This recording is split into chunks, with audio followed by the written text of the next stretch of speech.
Hey there, I'm Melissa Galbraith with MCreativeJ, and today I'm going to show you how to do the whipped running stitch. So for this, we will need a row of running stitches, which is a dashed line. So it's stitches that have little spaces in between them.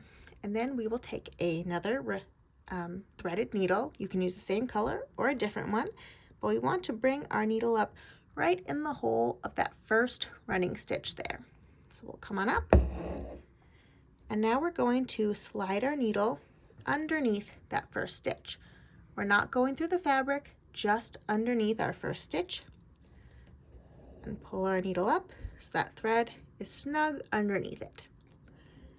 Now we go to our next stitch and we slide our needle underneath, going in the same direction. And gently tug so the thread is now flush with the fabric.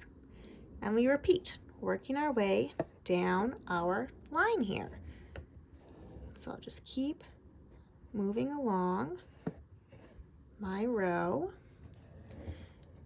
to add the second color in here.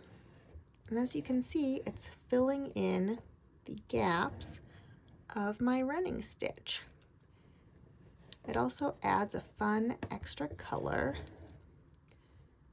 Kind of smooths everything out.